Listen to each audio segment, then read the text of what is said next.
Today we're going to do Tamar and Vince Season 2, Episode 4. This was a really good episode. I really enjoyed this episode. It had you laughing, talking back at the TV. So, let's get into it. It starts with Tamar and Terrell. They doing a video for RuPaul's Drag Race because a contestant by the name of Roxy Andrews loved Tamar, and in a previous Snatch episode, she did Tamar, because they do these Snatch episodes where they impersonate a celebrity or whatever. So she did Tamar. I remember that episode. It was a cool episode. So her and Terrell is doing this video. They bickering back and forth because he saying Tamar act like that. She saying she don't act like that. Yes, she do, Tamar. But she keep messing up, so she got to keep doing it over and over. That was basically it about that. She had to also do a Snatch video, so when they did the Snatch game, you know, Roxy could see it or whatever. So that was cool. I like that. I like Terrell and Tamar's relationship. I really do. I think they just made for each other. They just really made for each other. They look like they could really be brothers and sisters, always kicking it, always can tell each other they honest opinion about each other, and they not tripping, getting mad, don't want to be friends, whatever. So I'm really liking that relationship. Tamar, Terrell, and her stylist DeAndre go shopping. DeAndre take them to the skinny bitch store. And Tamar is like, boo, I'm pregnant. Why'd you bring me here? The shit that they were showing her, she was like, that shit looked like Chaka Khan. I think she said it was. I know she said Evelyn Champagne King. It was just like, them some ugly ass clothes. Do you know who you work for, first of all? And she just want to be comfortable. She like, I need to go to a big girl store. I need to be able to be comfortable while I got a couple of weeks left. Plus, after I had a baby, trying to work the shit off, I still won't need to be comfortable. So, I understand what she was saying. What else? That was basically everything going shopping. And I was sitting there like, fire DeAndre. Even just taking you to that store, fire him. He just looked like a little kid, a little boy. He just don't look like he could be dressing a grown-ass woman. He looked like he need to be going to dress Rihanna or Taylor Swift or, you know, somebody young. He just don't seem like he can be dressing a real grown-ass woman. Tamar, and she do a photo shoot, or whatever. I guess she doing a promo photo shoot. So Terrell massaging her feet because her feet is swollen while she getting her hair done. They talking. He's telling her it's going to be an album cover. She like, hell to the no. I don't want this to be an album cover. Not while she pregnant. So she asked Vince. Vince was like, no. But Terrell was acting like, oh, I didn't say that. But I'm like, yeah, you did, Terrell. Like, did I miss some shit? But I guess Terrell was playing with her and just wanted to see how she was going to be. Yes, Tamar, I agree with you. For that photo shoot, that outfit was a little ratchet, and I'm so glad that she acknowledged that it was ratchet, because I know when people first saw the pictures, they were saying that. At least she admitted to it when she was doing the photo shoot, that she knew that shit was ratchet. Because I'm sitting there like, is that shit see-through? Do we see her panties through this? Like, come on, Vince. Like, no. Like, and I understand what he was trying to do, but it looked ratchet. I mean, it was a little classy ratchet, but it was still fucking ratchet. When she was talking about them damn shoes hurt her feet, I was looking at her like, yes, they do look stuffed. They do look like they hurt. Why didn't you get a bigger size knowing your feet can swell up and down, knowing you pregnant? You should have got a bigger size than try to get your size. I'm just saying. Especially if it's supposed to be just for a photo shoot. Y'all got money like that. Remember you bought all of them glasses for like $3,000 or some shit? You got money like that. So anyway, after that, the outfit was looking ratchet. Oh, they was having to help her pose. I was cracking up. I was just laughing so hard. Like, she trying to promote this so bad that she pregnant. And you can't. Well, she did it. She did it because the baby born. But, oh, you went through a lot of pain to try to promote and be pregnant. But I understand what she was doing with that. And it was cool. And let me tell you one thing. That blue outfit, Tamar, that shit, when I seen that shit, all I saw was mermaid. And I didn't like that. Don't do that no more. It was something about that dress. All I saw was a blue sea mermaid. Anyway, after that, Tamar, she do a lot of press. She did a lot of press after that. She did Vivo, she did Ebony, she did Essence, she did Vibe. Someone wants to talk about her pregnancy since she ain't came out. Someone wants to talk about her album.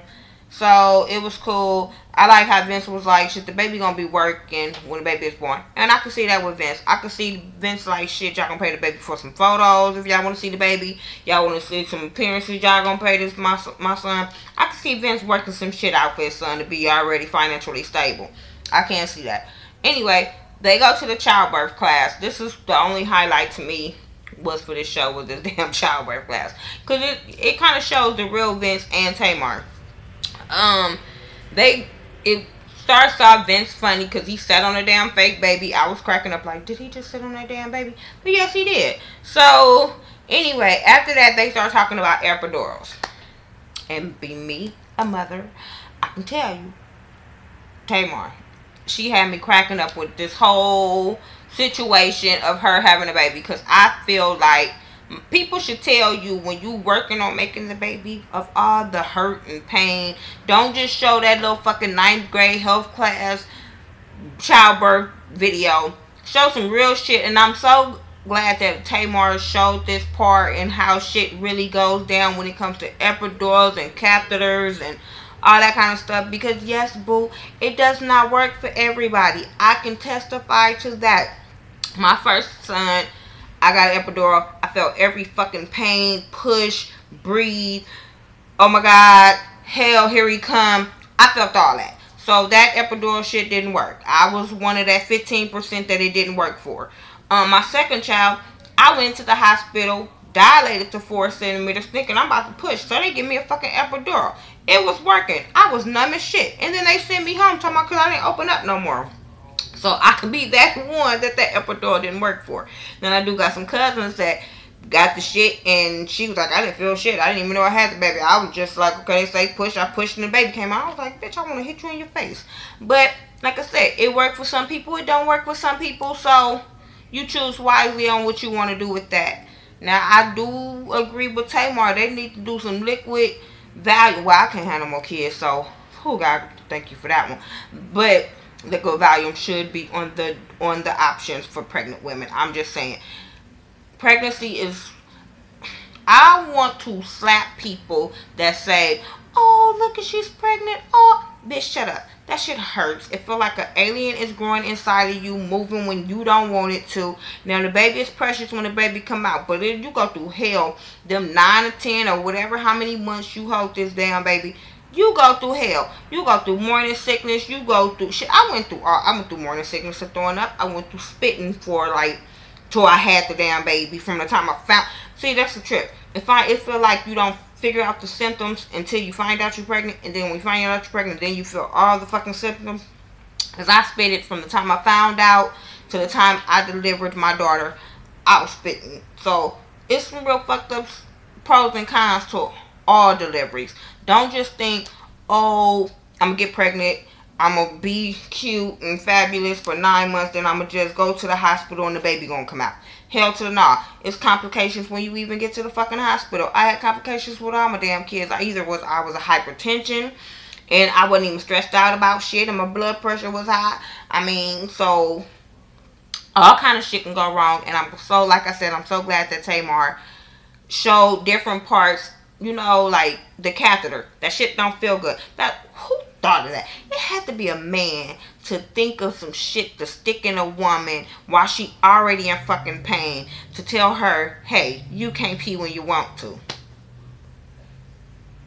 I hate that. I mean, that shit hurts. You want to pull that shit out and just go pee. I'm just saying. They don't tell you that when you're having a fucking baby that you feel like you're going to shit on yourself and you feel like you shouldn't, but you're really pushing. They don't tell you that shit either. I'm sorry to be graphic, but that's what you really do. And if you watch Tamar and Vince, they was real graphic about catheters and epidural. So, hey. And I'm just trying to keep it real on my channel. Like, shit, this is what you really go through on pregnancy. Don't try to think that shit is glamorous or whatever. So, anyway, after that, they go, they were in a hotel little conference room because she said she don't want people knowing with her coming all up in her house. So they were in a conference room to try to interview nannies. The first nanny, I was like, what the fuck? You can't even understand her. She started singing in some Belgian language or whatever, no offense. But you couldn't even understand her. Don't come to no black people singing some other language and they don't know the language. You don't know what the hell they could be saying. And she was talking about she don't have no kids, but she raised 5 cats. Yes, but you're not coming to my house with cat hair all on you and you touching a newborn baby and he breathing cat hair. No, bitch, no. The second girl, Bria, loved her, but no, I felt like Tamar. Bitch, you cool, but you can't be watching my baby. No way, no how, no. But you know what? Them are the best babysitters. The babysitters that's in the hood that knew that they took care of their kids, their mama kids, their grandmama grandkids, the hood kids. That's a good babysitter. So Tamar, I kind of think of that, but I don't know. She the type of person she'd been and went home and told everybody your business. I'm just saying. That third bitch, when she walked in, Chelsea, when she walked in, I was like, hell to the no. If you watch Tamar and Vince, you know blonde, no. Fit, no. Them two right along, I was like, she don't even have to open her mouth. It's a no, boo. Go home. Just saying. She was just talking about how she do this part-time and she work for fitness. I was just like, bitch, did you not see the first season of Tamar? Did you not see the Braxton Family Values when they say what Vince like? You should have came in there with a wig on. I'm just saying, if you really wanted that job, I think she just wanted to be on TV. Just like Bria. I just think Bria just wanted to be on TV. I'm just saying. But no. None of them wasn't going to work, so keep on looking. I'm just saying, just go get Mama Evelyn. She could babysit shit. I'm just saying, because I ain't seen shit that happened with that doctor. Wasn't she had a doctor clinic or therapist? I don't know what she was doing, but I ain't heard shit about it. Anyway, Tamar and Terrell, they at the new house. They watching RuPaul's Drag Race, the finale. They show Roxy Andrews Tamar's video because that's what they was watching it for. They show her the video. They show all her that. Who won? Jinx Monsoon won. I like Jinx. I thought she should have won because of the shit she went through the season, and she was really cool. She was different than everybody else. I like me. I root for the underdog, so I was going for Jinx. Terrell was asking Tamar about her little bounce she be doing. Tamar, you do that, but I understand. It's cool. They were talking about, Tamar was talking about Jinx, not Jinx, Roxy was a woman. And Terrell was like, no, she's a man. She can't have no babies, she's a man. When she go to jail, she's a man. I was like, yeah, she's a man. And Tamar, just because she got all that makeup on and she on some fake titties, but she just, I like Roxy because she was like a thick drag queen and she had curves and shit like that, so I liked her. Anyway, after that they go eat whatever, because Terrell was being funny, telling her to waddle, so that was cute. At the end, Tamar and Vince is in the car. They going to get some ice cream because their fat ass still want to eat. No offense, but like she said, pregnant people want to eat, and I get her. You don't even really want to eat. You just really craving it, and then by the time you take 1 or 2 bites, then you on to the next one. That was just a crave. You really don't want to eat. Anyway, they talking or whatever. They talking about pregnancy. Vince could tell her what she wants. She was saying she wanted something, and he was like, it ain't about you. But it's not. So please don't have no more babies. Once you have a baby, it's not about you. It's all about your baby. It's all about what your baby wants for Christmas, what your baby wants for the birthday, what their baby wants to eat, when their baby want to sleep. It's not about you. You just fit in with the damn schedule. I'm just saying. Vince started listening to some music, holding his phone while driving in LA. Now, Vince, I caught that. But he was listening to some music.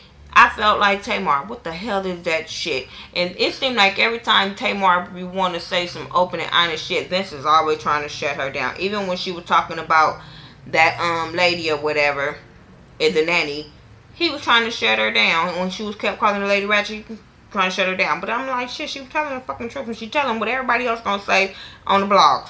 But so then he was telling her stop judging or whatever. She was like, I'm not. I'm just telling you, you know. And then to me, she was just telling the honest opinion. And you will want your wife's honest opinion about some music. Then you just go and say, okay, yeah, this shit is hot. And then the world say the shit is no. And knowing your wife listen to shit that's in the streets. So I get what Tamar was saying. But Vince, you know him. He always want to filter her on what she say when the cameras is rolling. That's what I get from Vince. So they going back at it. He was telling her, don't judge.